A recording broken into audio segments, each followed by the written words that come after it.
Oi, pessoal, tudo bem? Vamos dar continuidade às nossas aulas de geografia. Hoje nós vamos tratar de dois temas: o processo de neoliberalismo, que vai estar incluído na ideia de globalização juntamente com o capitalismo, e como o processo de globalização auxilia nessa prática neoliberal e do processo de financiarização do sistema capitalista propriamente dito, ok? Então vamos lá para a página 630, tá? Eu quero que vocês peguem seu livro, lápis, marca-texto, caderno, para auxiliar esse momento, beleza? Primeira coisa, a partir de 1944, nós temos um processo de surgimento de um sistema econômico internacional. O que isso vai significar para o mundo? Isso significa que nós vamos criar alguns tipos de padronização no contexto da moeda que vai ser utilizada para medir a temperatura da economia dos países, e nós vamos ter também o surgimento de alguns órgãos que vão ter uma função de tentar cuidar e padronizar os aspectos econômicos dos países, obviamente pautados numa ideia neoliberal. Por quê? Qual país que vai sair à frente desse contexto? Estados Unidos da América, ok? Então lá, depois de em 44, um pouquinho antes do final da Segunda Guerra Mundial, alguns países se aliam aos Estados Unidos para discutir a criação de um novo sistema internacional de regulação das finanças e do câmbio monetário. Isso tudo acontece no contexto logo à frente da Guerra Fria, tá? E isso mostra a potência que os Estados Unidos se tornam no contexto geopolítico mundial. Quero que você lembre que a Europa vai estar desestabilizada economicamente. Mais à frente, nós sabemos que ela vai ter que se reestruturar economicamente por meio da União Europeia. E aí os Estados Unidos se desponta como potência capitalista. E todos os interesses dele, todos os aspectos que eles querem no contexto mundial vão ser respeitados, tá? Esse encontro fica conhecido como a Conferências de Bretton Woods. Elas tinham, então, como objetivo estabilizar a Europa e padronizar os aspectos econômicos mundiais. Então, olha, além das mudanças na regulamentação da economia mundial, essas conferências promoveram a negociação de acordos internacionais com os objetivos de reconstruir os países destruídos pela guerra, como os europeus, criando assim mais estabilidades econômicas e políticas e evitando novos conflitos armados e crises econômicas mundiais. Quero que você entenda que quando nós falamos de uma guerra, quando nós temos um grande problema de desestabilização econômica, acaba que nós temos um problema mundial. Aqui a gente está vivendo, a partir de 45, uma nova ideia do capitalismo, uma globalização muito mais efetiva. Então os países eles precisam de certa forma se unir, porque a destabilização econômica de um país pode afetar provavelmente vai afetar a economia de vários outros.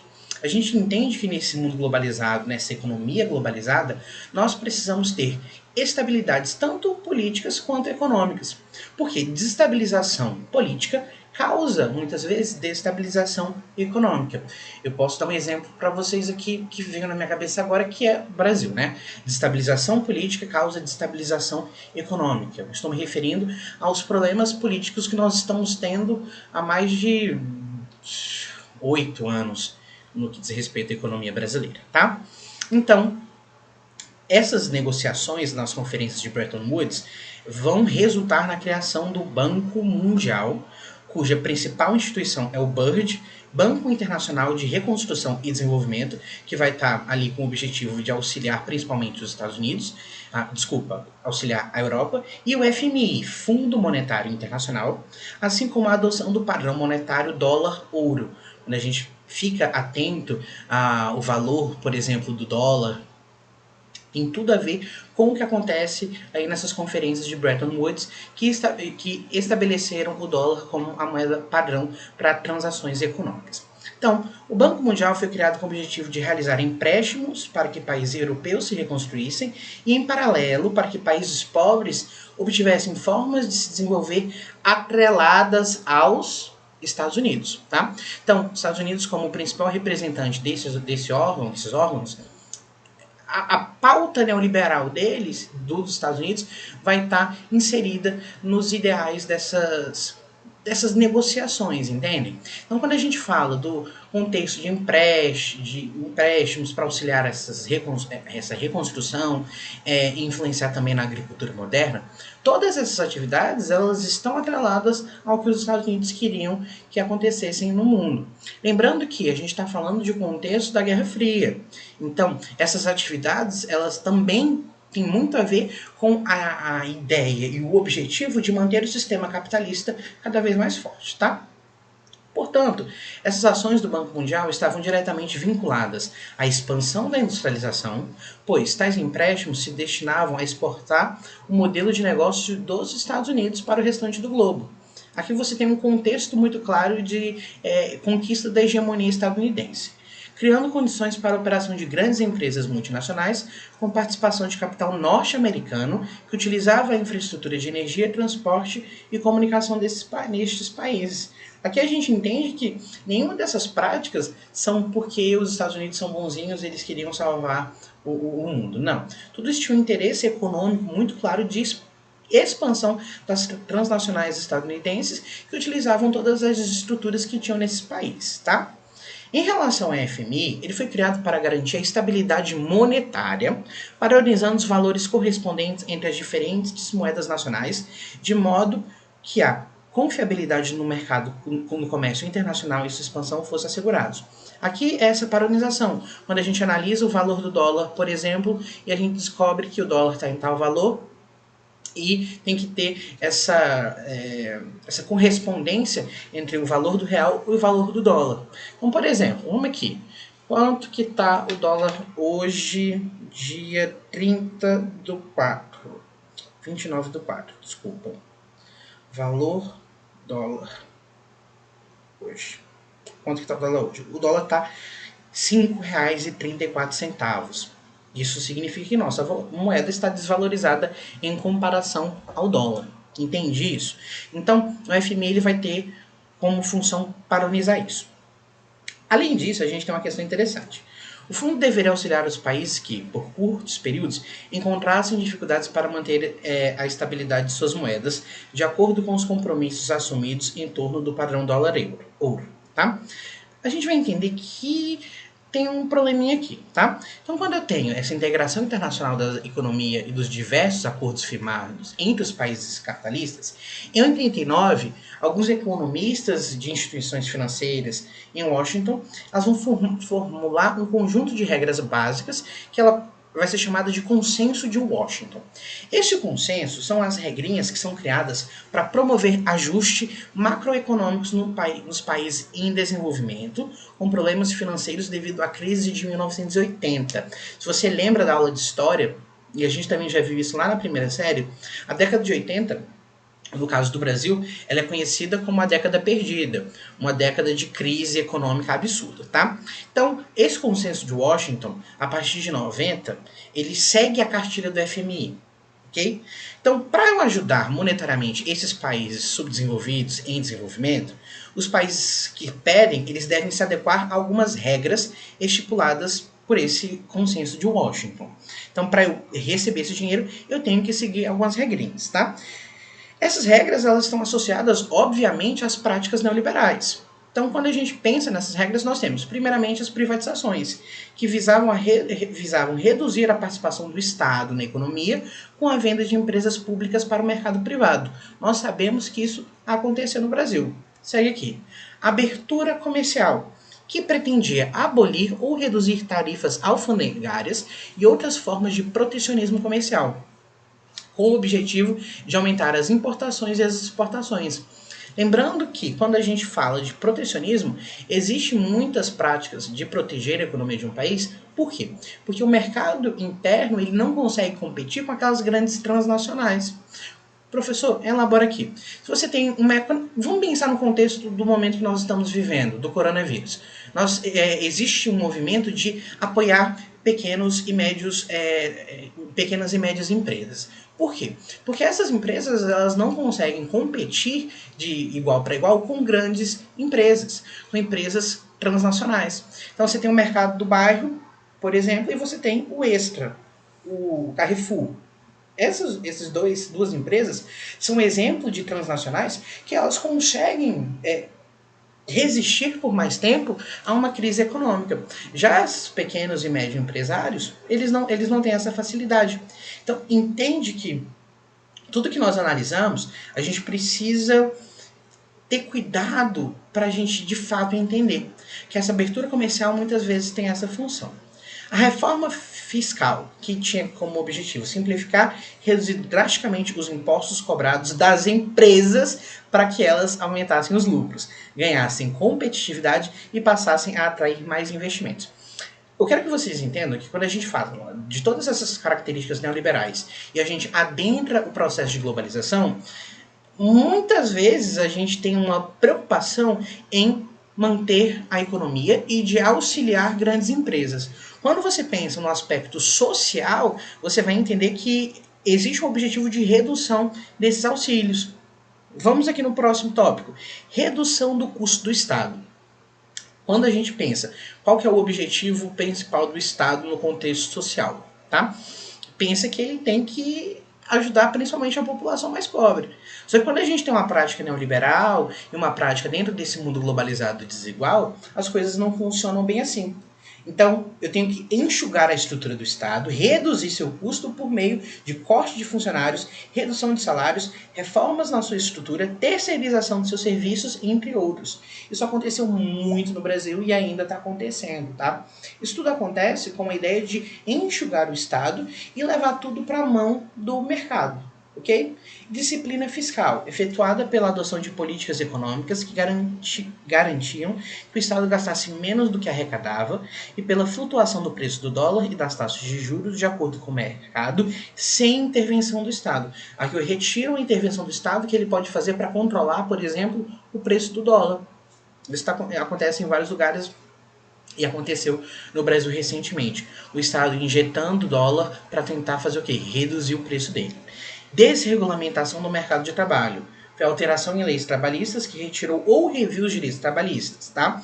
Como férias, 13º, multa por demissão sem justa causa, contratos temporários, enfraquecimento de sindicatos e revisão de leis previdenciárias. Todas essas práticas têm como objetivo uma cartilha neoliberal para que o país que busca esse auxílio se enquadre nos interesses do FMI, por exemplo, tá?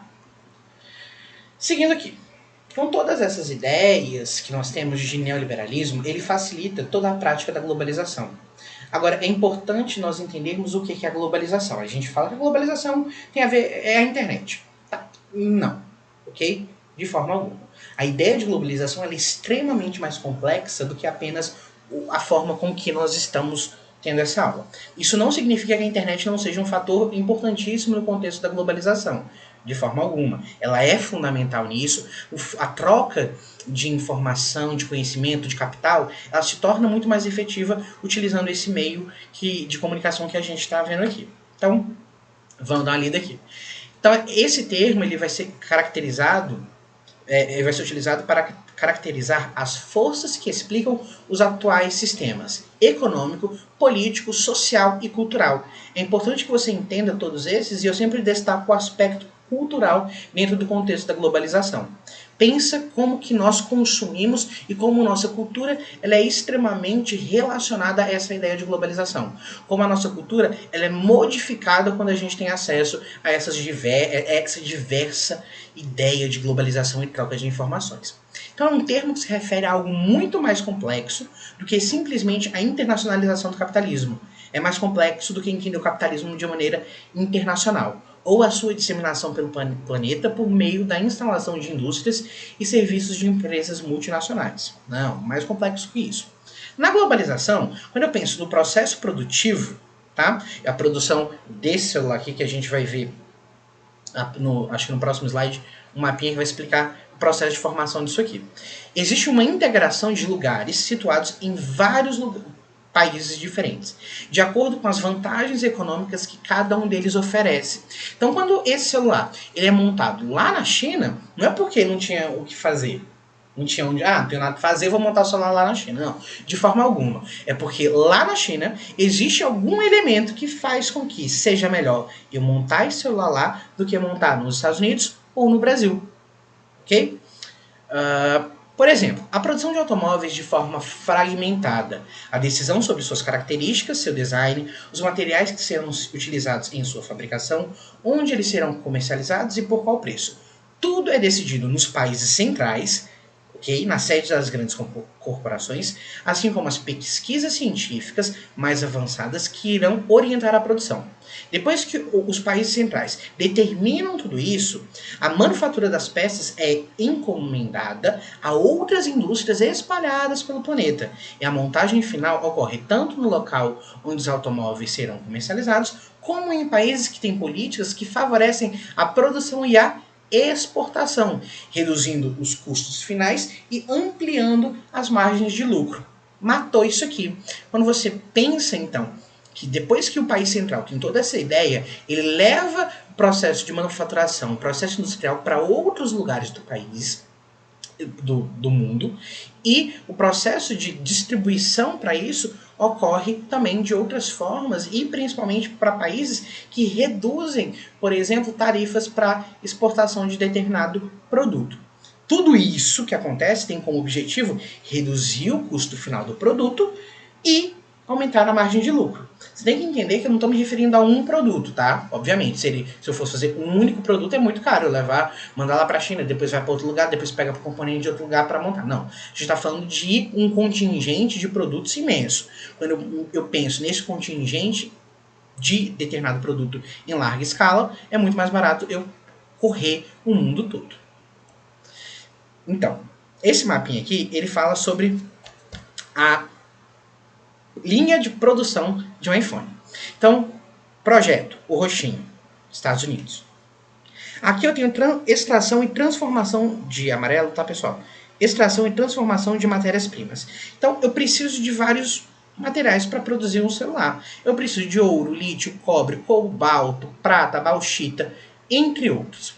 Essas matérias-primas, que vêm de países como Chile, Brasil, República do Congo, Zâmbia, Austrália, vários outros lugares, quero que você entenda que muitos desses países, não todos, obviamente, mas muitos deles, são países mais pobres. Por quê? Porque eles fornecem matéria-prima para esses países, ok? E aí, depois ocorre uma fabricação dos principais componentes, que ocorre em países com tecnologia muito avançada, que é o caso do amarelo. Regiões como Singapura, Taiwan, Japão, Coreia do Sul. Analise isso aqui. Então, o projeto é feito nos Estados Unidos. Eu tenho uma busca por matéria-prima. Então, ocorre em vários países do mundo que fornecem essa matéria-prima para vários lugares. Depois que eles pegam essas matérias-primas, vários países com tecnologia de ponta, eles fazem o quê? Eles pegam esse produto e transformam em um componente. Então, por exemplo, Bluetooth, bateria, que dá para entender que é feito no Japão.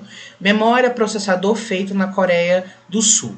Em Taiwan ocorrem componentes microeletrônicos, circuitos impressos e conectores. E em Singapura, componentes microeletrônicos. Todos eles vão convergir para onde? Lá para a China, onde ocorre o quê? A montagem. Entendem? É para você entender que a cadeia produtiva globalizada, ela passa por todas essas etapas do processo produtivo. Analisando isso aqui, esse parágrafo é fundamental.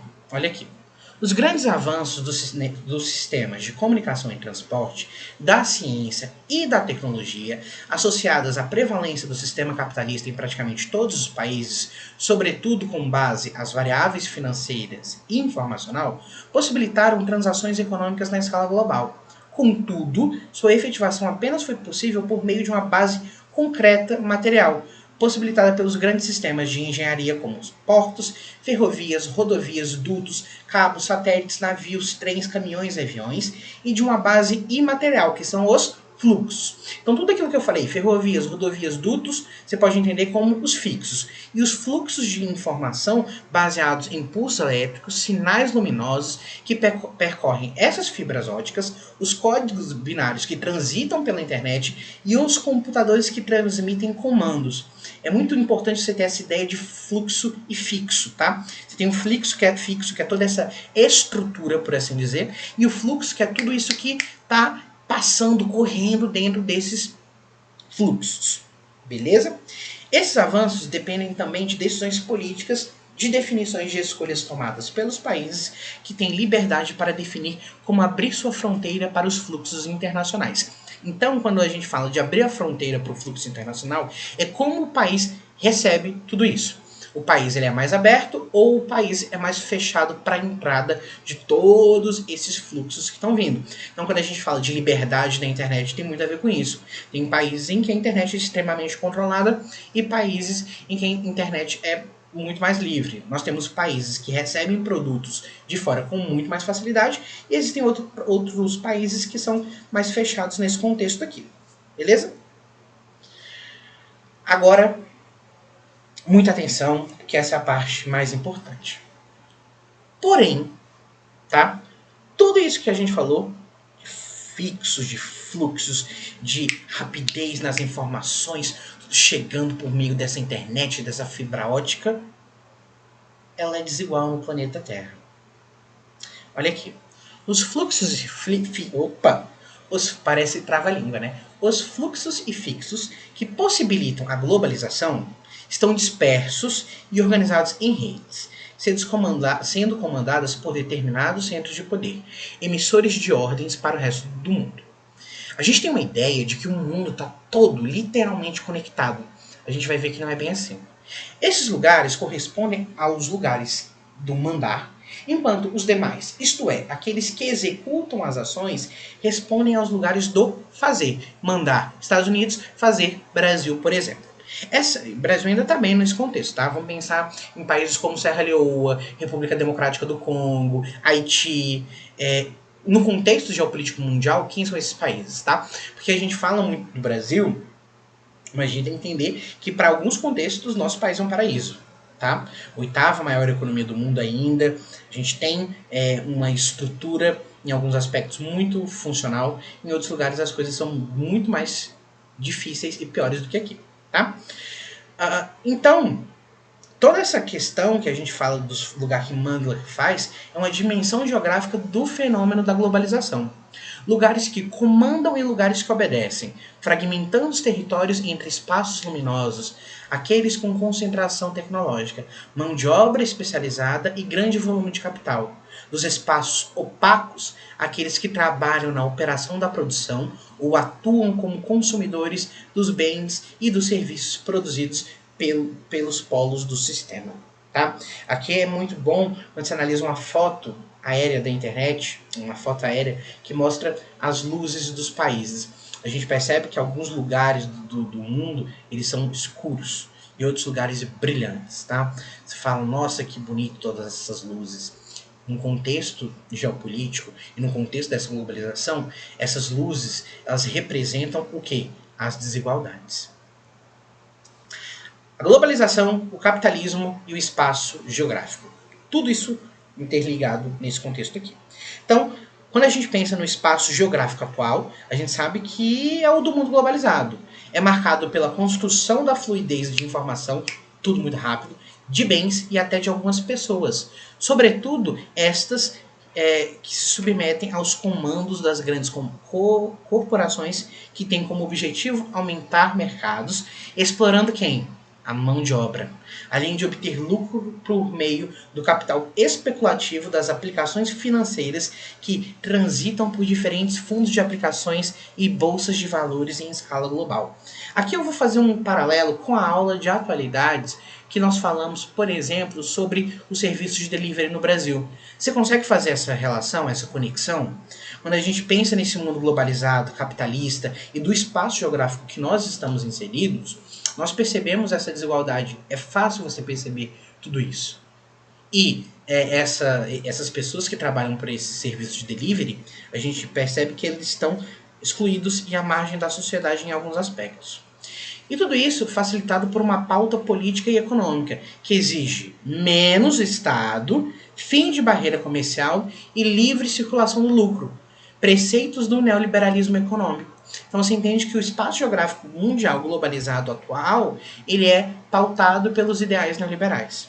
Devem ser eliminadas qualquer barreiras que impeçam os fluxos financeiros, mas não as que impedem o fluxo de pessoas, tanto que as migrações de pessoas pobres para os países ricos são controladas e se dão, em grande parte, de modo ilegal. Você entende? O fluxo financeiro, tudo certo. O fluxo de pessoa, não. Vou controlar.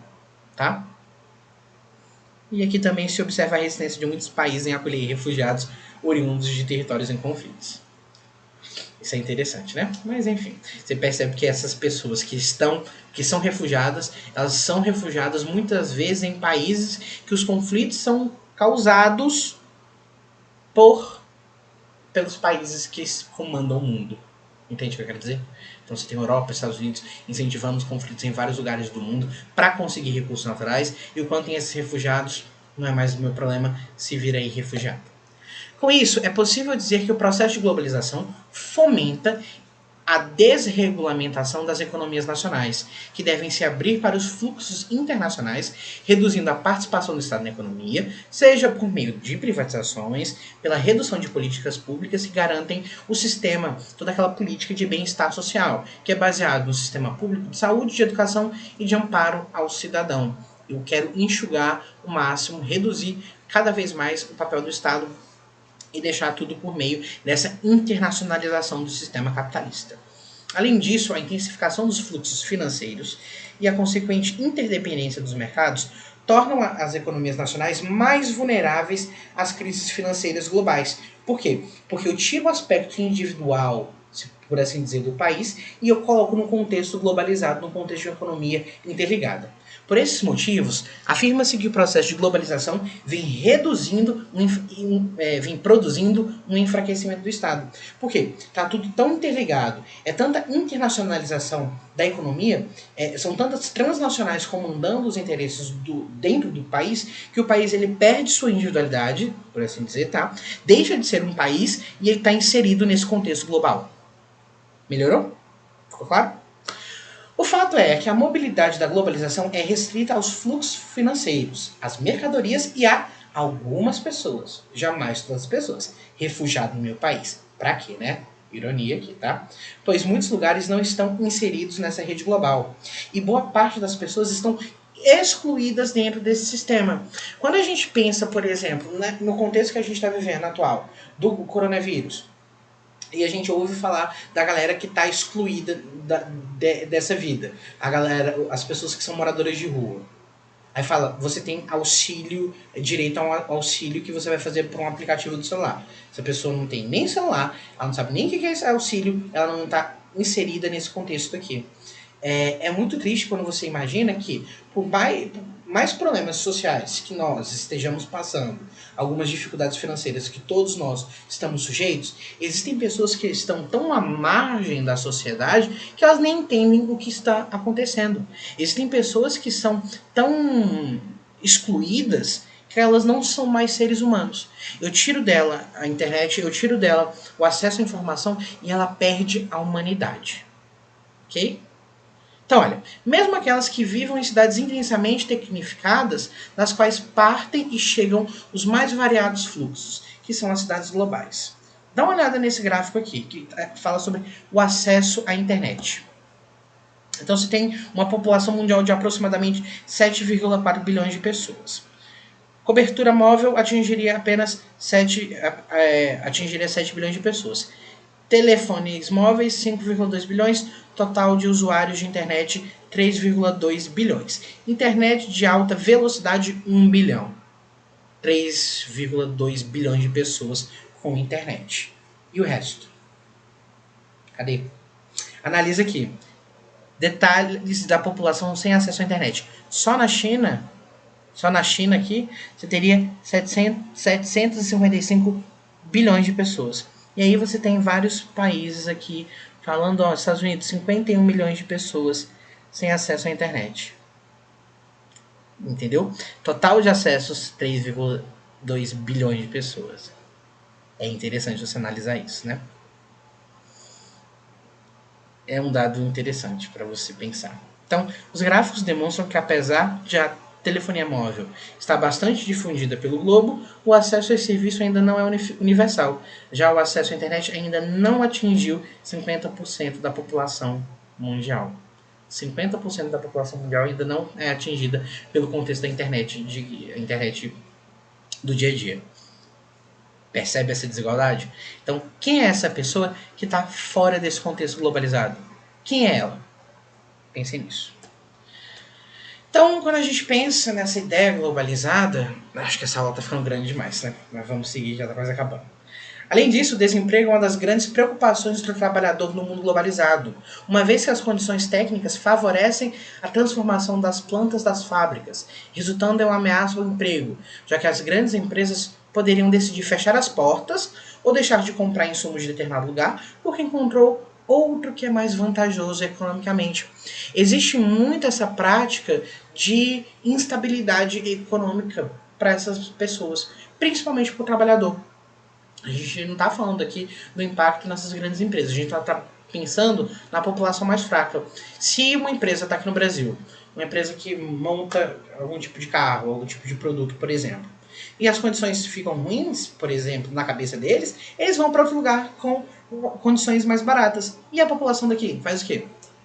Olha aqui.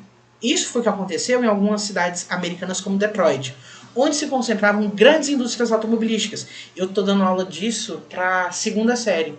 A gente vai falar sobre o surgimento do Rust Belt, que é o cinturão da ferrugem. Tá? Por quê?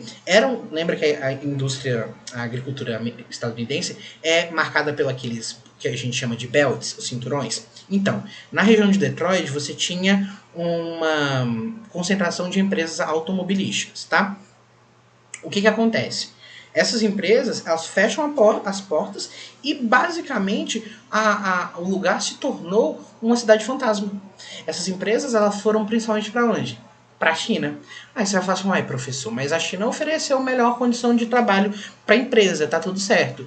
Oi? Tudo bem? Lembra da mão de obra escrava na China? Praticamente escrava, que aquilo para mim é escravidão, tá? Então as técnicas são pensadas e materializadas em função de quem?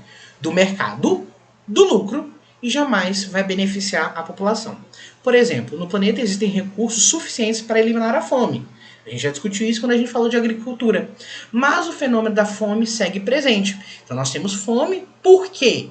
Porque não consegue, a produção não é suficiente? Jamais. A produção é mais do que suficiente. A fome ela acontece porque a população não consegue comprar.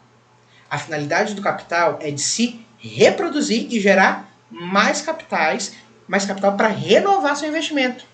Esse processo tende a se consolidar as desigualdades sociais, a concentração de renda decorrente da precarização do trabalho e da redução de salários e aumento do desemprego. Tá? Aqui eu deixo uma pergunta para vocês. Para que serve um bilionário? Joguei, tá? Um abraço para vocês. Até a próxima. Tchau, tchau.